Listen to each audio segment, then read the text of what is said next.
Alright, it's off meta back again, and I'm showing my updated version of Fairy Tale.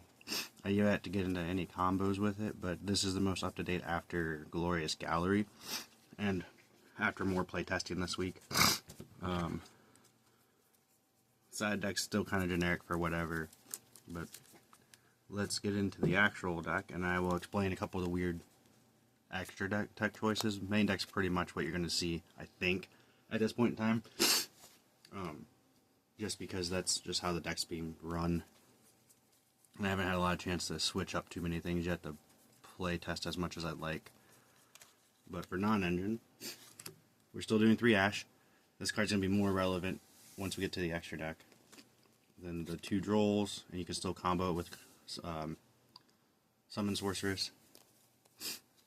The 2 Bells, because this is probably the best hand trap right now against Kill 2. And a couple other things like the branded deck or whatever. Everything that activates in the grave just keeps going, and then Ghost Bell just helps. And then we're playing the 3 Crown and the 1 Called By. That's the only non-engine.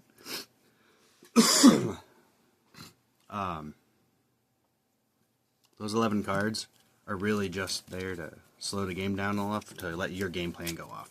And currently my game plan is to attack under. Just push through with the Fairy Tale engine.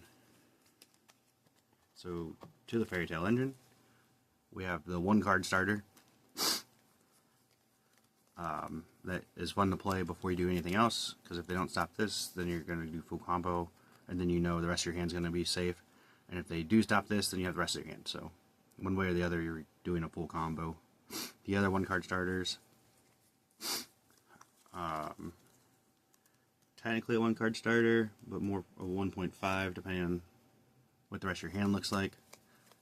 You can always search for the Match Gurus or the honorary Fairy Tale card, but realistically I'd rather start with the ball and then go from there.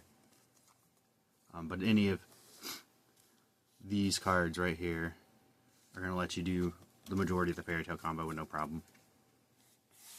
And like I said, we have the Match Gurus, the Gina of the Ring.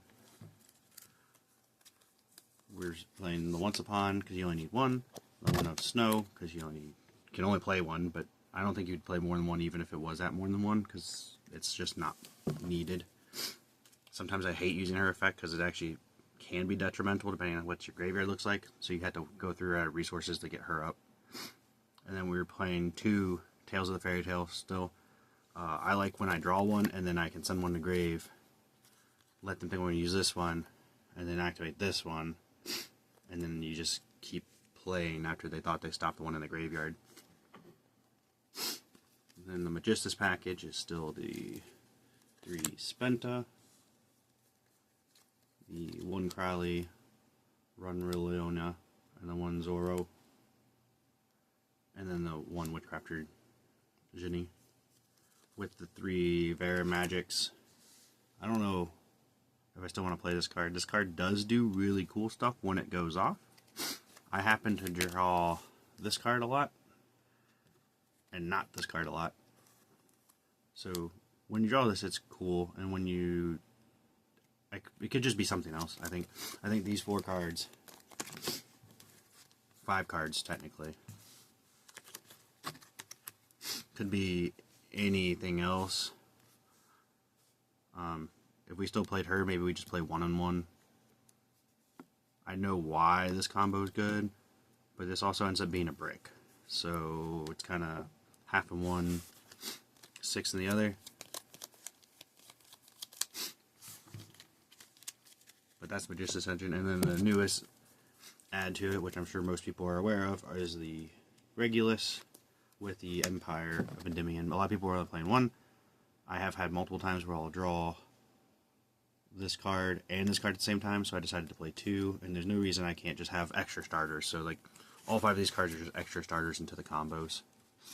So it's giving us a larger count of how we're getting into our engine. So with those, and these, and these, and this, we are up to 12 starters. So I got 1, 2, 3, 4, 5, 6, 7, 8, 9, 10, 11. Yeah, 12 1-card starters. which are normally going to eat up hand traps, which is fine. I think if one card starters are a thing, their whole purpose should be to eat up a hand trap. The late game knowing how to do combos is great, but the late game trying to do combos just doesn't work as well.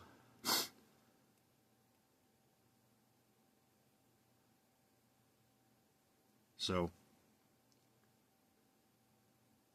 I don't know, this deck just goes through so many resources so quickly that I like the one card starters, but we're not trying to play a super long game. The deck is super grindy, but I'm not trying to play until time is up if I can. The extra deck is pretty much the same as well. We got the 2 Terrozo, the 1 Teller, the 1 Weaver, the 1 Zoro, the 2 Witcat. 2 Witcat has actually been probably the most consistent change I've enjoyed. Like having 2, even without the dump effect, just having the second one for an extra 1850 body when I'm trying to push for a game if I need it is just nice. Because you can send Snow and something else underneath, dump them, put whatever in the grave, and then you have another body to bring back during combat for combat tricks. Then we're still playing the double Artemis, the 1 Endymion, the 1 Selene, Sork, and Quartet. I feel like, with the exception of Sorceress, these you have to play. The 2 Artemis, the Endymion, the Selene, and the Quartet. Quartet literally makes the deck what it is. I've been playtesting this in Shadows, just regular Shadows, which I'd like to do a deck profile of that, but I just haven't had time to playtest enough to get to a point where I like it. But this also, Magistus Shadows lets you summon Calgor, or Calgur, whatever the Magistus guy is, and Winda back to set up just annoying locks that shouldn't exist. And then Summon Sorceress is just really good for combos. I've actually ended up saving her for later turns in games, just to do some wacky stuff when I need more bodies. And then we are playing the 1 Nightmare Phoenix just for some spell and spot removal. But it also, because it's 2 monsters with different names, we can do, let's say we get stuck somewhere with Endymion, and you can't get to the second body, but you special summon him with, hold on, we'll just show where I had the issue with the one day. So I opened up both of these. I revealed roll, specialed this, went to activate his effect. It gets ashed. I didn't have anything else except non-engine, which is surprising on its own.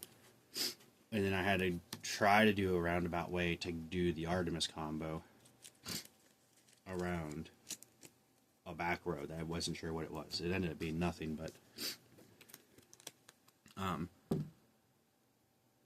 what I wanted to do is be able to use these to make this, to pop the back row, and then I have any kind of extender whatsoever. I want to be able to make Helta, and that's why the Asher is more important.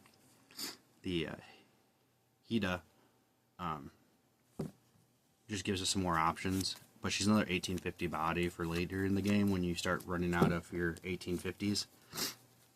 Do I think she's the right option? Couldn't tell you. Because I honestly think the Light Charmer is probably the better choice. But it's just something I wanted to try because I wanted to play Nightmare Phoenix. So we'll be trying this as her. We'll also be trying it as the Light, and we'll also be trying it as probably the Dark. And this will probably be, at some point, maybe 1-in-1, like a Light and a Dark, or a Fire and a Dark, or a Light and Fire, however I want to do it. There's plenty of other things I could be playing, but right now we're just trying to utilize a little bit of the extra deck space a little differently. This could also be an SP, because before you get locked, you could just summon the SP just for extra protection. It's just some things in the extra deck I want to try. I just haven't decided what's good yet, since I don't have all the Witchcrafter stuff I want to use, considering we got shorted one out of Glorious Gallery like we did last year with the Spoon, or the Spenta. And we rocking the Witchcrafter sleeves for the extra deck. And like I said, the side deck's just generic for my area, but we got the Talents, 2 Typhoon, 2 Lightning Storm, Duster, 3 Droplet, 3 Accusation, 2 Warning, and a Judgment. No monsters, we're just go first, go second, depending on what's going on. Once I get my side deck down, not my side deck, my extra deck down completely, how I want it built, and decide if I want to play 42 cards or 40 cards, we'll do some combo videos of some of the goofy things. I'd also like to show off my Constellar deck that I'm trying to figure out if I want to play in Genesis or Modern, Standard, Advanced, whatever we're calling it at this point. And then, as of now, that's it. Hopefully somebody enjoys this video. That's my Silhouette Rabbit mat that I picked up from Nats last year by trading the Malice mat. And see y'all next time.